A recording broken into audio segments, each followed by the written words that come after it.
Et son mari lui a dit clairement, tu n'es pas mon style. Je ne te trouve pas belle. Je te trouve vilaine. Tu n'es pas mon goût, maman. Yeah!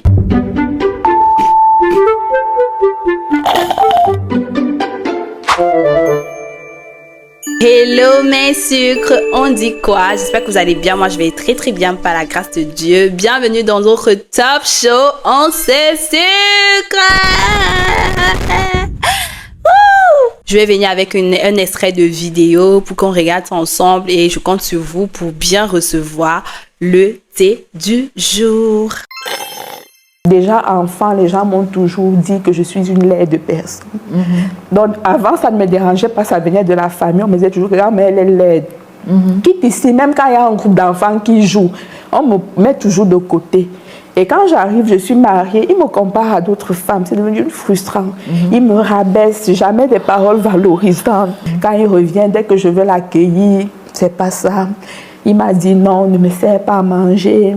Ne te dérange pas pour moi. Il s'est toujours servi dans la marmite. Même quand on sortait, vous allez voir, il apprécie d'autres femmes devant moi. Mais je vous assure, je le dis parce que je pense que l'émission sera peut-être vue. Je le dis sans risque de me tromper qu'à 9 ans de mariage, j'ai reçu un compliment une seule fois, c'était en 2015. J'avais porté une robe bleue et c'est même la robe qu'il avait dit que la robe est belle. Il m'a le divorce parce qu'il m'a dit clairement que mot pour mot, je ne suis pas amoureux de toi, je ne t'ai jamais aimé, je n'ai pas de sentiments pour toi. Oh là là. En fait, quand j'ai regardé cette vidéo, j'étais en colère parce que je sais qu'il y a beaucoup de femmes et d'hommes aussi qui vivent ce genre de situation. Et c'est malheureux. La dépendance affective, c'est de ça qu'on va parler aujourd'hui. Avant ça, on va se sucrer un petit peu. Aujourd'hui, pour me sucrer, j'ai pris de la papaye. Voilà, parce que j'essaye de manger un petit peu healthy, tu vois un peu. Dis-moi en commentaire avec quoi tu te sucres ce soir. Si c'est des bonbons, des biscuits, des fruits, je veux savoir. Vous savez, ici, on se sucre, c'est chill. Donc, pour la petite histoire, je vous raconte un peu vite fait. C'est une dame qui a grandi dans un environnement très toxique. Son père battait sa mère et finalement, sa mère l'a abandonné avec son père. Déjà, ça, c'est quelque chose qui m'énerve parce que je ne comprends pas comment une mère peut abandonner son enfant avec un homme violent. Par exemple, si tu es une mère et toi-même tu sais que ton comportement n'est pas sain pour ton enfant, ok, vas-y, bye. Laisse ton enfant avec un père sain que tu sais que ton enfant sera entre de bonnes mains. Mais ne fuis pas un foyer où tu sais qu'on t'a battu, on t'a insulté, on t'a maltraité et tu laisses ta fille dans cet environnement-là. Moi, déjà ça, je n'ai pas apprécié ce que tu as fait là, ma terre. Donc, avec son père, c'était pareil. Son père la battait, son père l'insultait, il ne la valorisait pas, il lui disait souvent des phrases du genre « Je ne sais pas pourquoi Dieu m'a donné un enfant comme toi, tu es bête, tu es vilaine, tu ne me sers à rien. » Tout ce qu'elle faisait, c'était mauvais. Du coup, elle s'est renfermée, elle a perdu confiance en elle et c'est normal. Son père était très très violent avec elle, genre violent verbalement, physiquement, mais la seule chose qu'il assurait, c'était qu'il était présent pour elle financièrement, c'est-à-dire qu'il payait ses études, elle ne manquait pas de quoi manger, elle ne manquait de rien à la maison, il y avait tout à la maison, mais il était très très violent et elle n'avait pas le soutien de son entourage parce que son père était le porteur. Quand ton père c'est le porteur, on ne peut pas conseiller le porteur. Du coup, elle a préféré fuir. Elle n'est pas allée chez un oncle, chez une tante, elle est allée chez son amie, chez sa meilleure amie. Arrivée chez sa meilleure amie qui était orpheline, sa meilleure amie vivait avec ses frères et ses sœurs. Du coup, sa meilleure amie lui a dit « Viens, je t'accueille dans ma famille, mais la seule condition c'est tu ne touches pas à mes frères parce que mes frères deviennent tes frères. Ma nourriture, c'est ta nourriture. Mes frères deviennent tes frères. » Mais la go n'a pas écouté. Elle est sortie avec son grand frère, le grand frère de sa meilleure amie. Comment tu peux sortir le grand frère de ta meilleure amie, frère? Non, mais après, je sais pas. Dis-moi en commentaire, est-ce que vous pouvez sortir avec le grand frère de votre meilleure amie? Dans le contexte où elle vivait avec eux, moi, je pouvais pas parce que ton frère, c'est mon frère. Mais si c'est le cas où de temps en temps, je viens chez toi, ton frère est un beau gosse et tout. Pourquoi pas? Mais ça va dépendre. Si mon ami m'a clairement dit je veux pas que tu sortes avec mon frère, je le ferai pas. Mais si ton ami t'a pas dit et qu'elle s'en fout comme moi, comme ça, moi je m'en fous. Si tu es avec mon frère, je m'en bats les reins, c'est votre problème là-bas. Let's go! Finalement, elle a quitté la maison avec son frère. Ils sont allés s'installer ensemble. Elle est tombée enceinte et le gars lui a dit qu'il veut l'épouser. Donc on voit que elle est directement quittée de chez elle. Elle s'est installée chez sa copine. Après, directement, elle est allée dans son foyer avec son mari. Elle a eu 3 enfants avec son mari. Tout se passait bien. Après quelques temps, son mari a complètement changé. Il ne la complimentait plus. Il ne la touchait plus parce que, bon, ils ont eu 3 enfants. Ça veut dire qu'il la touchait quand même. Ok, on sait pas, je me souviens pas de ce détail-là. Mais il ne la complimentait plus, il ne la valorisait plus, mais il assurait financièrement comme son père. Et elle voyait que son mari n'était pas heureux avec elle, elle ne comprenait pas, elle le voyait distant. Et puis un jour, elle lui a demandé, qu'est-ce qu'il y a? Qu'est-ce qu'il y a en fait? Parce que tu es distant, il y a quoi? Et son mari lui a dit clairement, tu n'es pas mon style, je ne te trouve pas belle, je te trouve vilaine, tu n'es pas mon goût, maman. Yeah! Je ne sais pas. Et du coup, je voyais plein de commentaires du genre, qu'est-ce qu'elle faisait dans ce foyer-là? Elle n'avait qu'à partir. Elle a fait comment pour arriver dans ce mariage-là? Etc. Moi, je me dis, avant de commencer à juger, surtout les femmes qui sont dans des foyers où on les bat, où on les maltraite, avant de commencer à dire que la femme-là, elle est bête, elle est pas intelligente, elle doit sortir de là. C'est trop facile de dire sortir de là. Sortir de quoi, en fait? Parce que c'est tout ce qu'elle a connu. Moi, quand j'ai écouté l'histoire, je me suis dit, c'est tout ce qu'elle a connu. Elle est quittée d'un homme, d'un père toxique. Elle arrive dans un mariage toxique. Elle se dit que le monde est toxique et que c'est elle qui a la chance d'être avec un homme qui a accepté de l'aimer malgré le fait qu'il la trouve vilaine. Donc, elle, être mariée avec cet homme-là, c'est un privilège. Alors que non, nous, de façon externe, on se dit, mais qu'est-ce qu'elle fout dans ce mariage? Alors que non, elle se dit que tout va bien parce que son enfance, c'était pas ça. Et son mariage, ce n'est pas ça. Et elle se dit, tout n'est pas ça. C'est comme les hommes qui battent leurs femmes. Pourquoi les hommes battent leurs femmes? Parce que peut-être quand ils étaient petits, ils ont vu leur père battre leur mère. Et du coup, ils se disent que c'est normal de battre une femme. J'avais un ami comme ça qui passait son temps à frapper ses copines. Et moi, je lui ai dit, arrête ce que tu fais. C'est pas parce que ton père frappait ta mère que toi, tu vas trouver que c'est normal de frapper ta go. Il dit que, mais son père a frappé sa mère. Elle est toujours là, non? Pourquoi elle ne peut pas attendre? Donc, tu comprends que souvent, on a un certain comportement parce que on l'a vécu dans l'enfance. On dit, la dépendance affective se traduit par un trop grand besoin de l'affection des autres. Cela peut se produire dans une relation amoureuse, également en amitié ou même dans le milieu professionnel. Ce trouble psychologique est considéré comme une maladie lorsqu'il provoque de la souffrance. Donc, c'est un trouble psychologique. La plupart de nos tatas, de nos sœurs, de nos copines qui sont avec des hommes violents, etc., la plupart du temps, elles sont malades. Elles souffrent d'une dépendance affective. Et c'est souvent important de creuser un peu et de se demander d'où est-ce que ça vient. La plupart du temps, c'est lié aux blessures d'enfance. Quand tu étais dans un environnement où c'était nocif, en grandissant, si tu vois le nocif, tu vas pas te rendre compte que c'est nocif parce que tu as grandi dans ça, tu as survécu. Tu as vu ta mère dans ça, elle est pas morte. Ah, elle a fui. Mais toi, tu te dis que non, je suis plus forte que ça. Ma mère n'est pas moi et tu supportes. Les gens pensent que la violence, c'est seulement physique. Il y a aussi la violence verbale et elle le subissait clairement. Et elle était à l'intérieur pendant 9 ans. Pour moi, on ne devrait pas la juger par rapport à ça. Et si tu vois quelqu'un dans ton entourage qui est dans ce genre de situation, n'essaie pas de l'abandonner en te disant que non, c'est son problème là-bas. Peut-être c'est lié à un trauma qu'elle a eu, peut-être en grandissant, peut-être dans une autre relation avec une autre personne. Il faut essayer de comprendre, de creuser un peu plus loin et voir que c'est une maladie et ça se soigne. Vous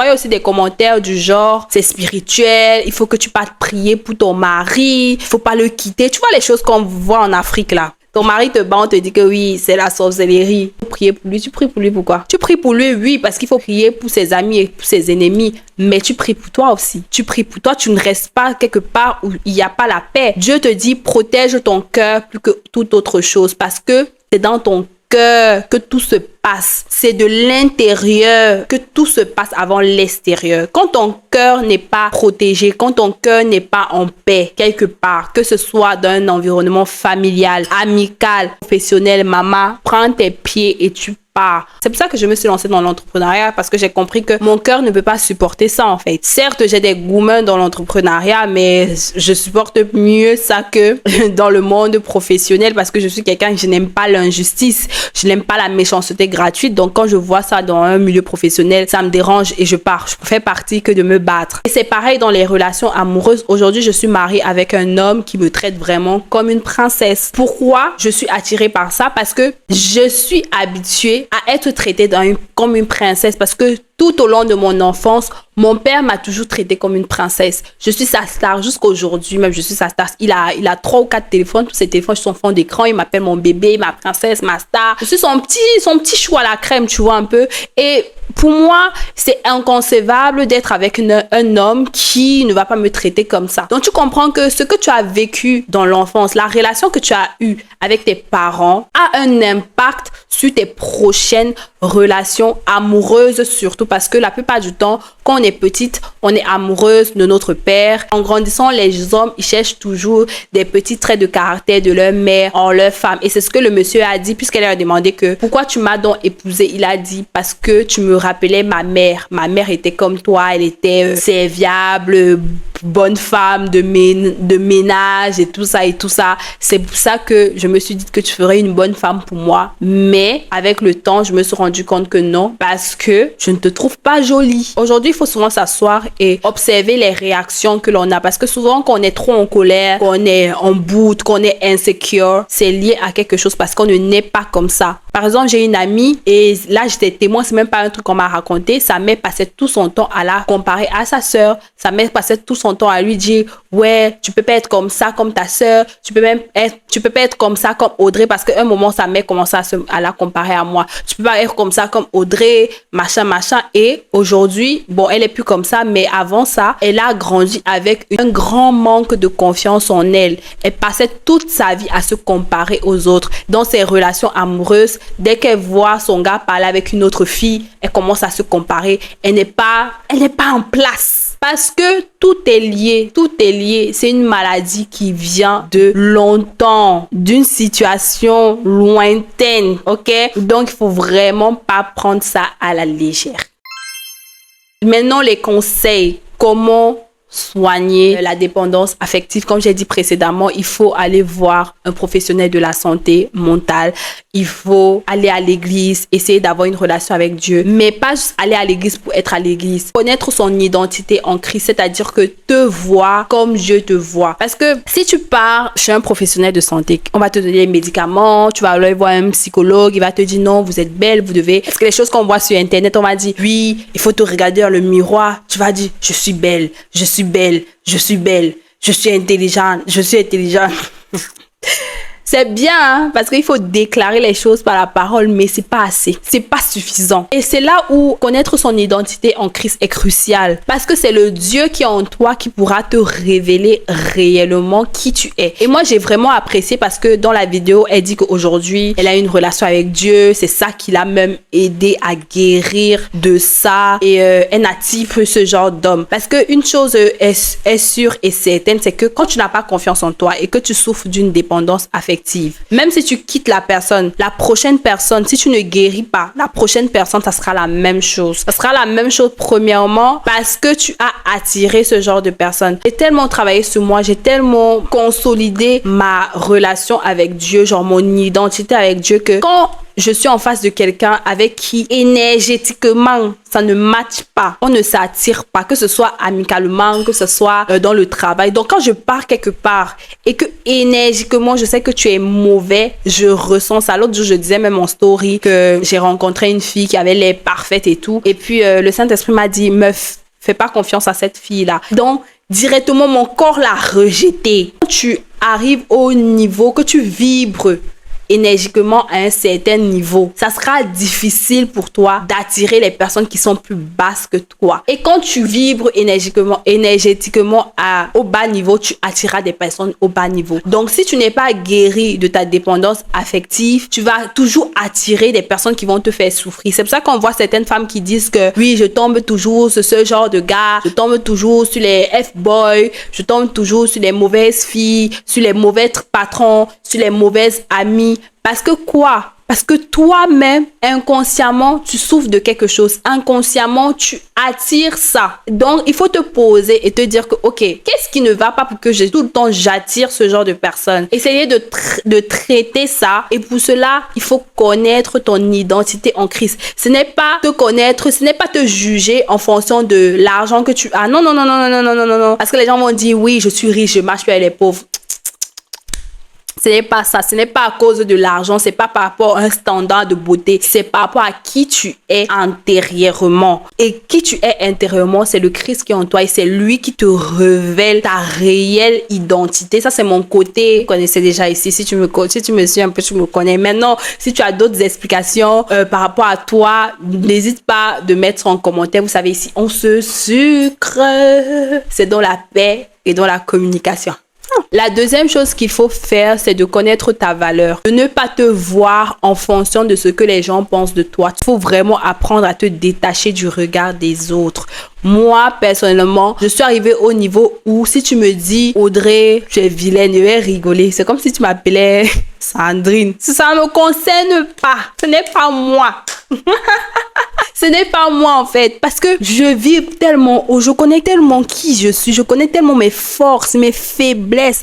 Apprendre à me connaître et connaître ma valeur. Savoir que même dans tes faiblesses, tu es capable de rebondir. Même dans tes manquements, tu es capable de sortir vainqueur. Troisième chose, il faut fuir les environnements toxiques. Dès que tu sens que ça ne passe pas, tu fuis. Tu vois, il y a des gens qui te manquent de respect, mais ils tournent ça comme si c'était la blague. Quand je sens ça, je te dis, oh, que je ne veux plus que tu fasses ça. C'est la dernière fois. Je suis ferme. Je ne veux plus. C'est la dernière fois. Et quand je te dis ça, je pars. Donc, c'est comme ça que la relation là, c'est fini. À part si je sens que tu as fait ça inconsciemment. Mais si je sens que tu as fait ça dans le but de me blesser, moi, je te fuis. Je ne supporte donc. Ça, ce sont mes limites. J'aime pas le manque de respect. J'aime pas la méchanceté gratuite. J'aime pas l'injustice. Ce sont les choses qui me mettent hors de moi. Ça, ce sont mes limites. Quand je suis avec quelqu'un qui est injuste, qui est méchant pour rien, on peut pas traîner ensemble. On peut pas. Ça, ce sont mes limites. Donc, il faut savoir quelles sont tes limites. Quelles sont les choses que tu n'acceptes pas et que tu ne vas jamais accepter dans une relation. T'assois et fais une liste. Après, c'est important d'être tolérant. C'est important aussi d'avoir le discernement. Et ça, c'est le dernier conseil. Le discernement de savoir si la personne fait ça dans le but de vraiment te blesser ou la personne fait ça de façon inconsciente. Tu vois, parce qu'on est tous des humains. Il y a des gens qui font des erreurs de façon inconsciente. Moi, la première,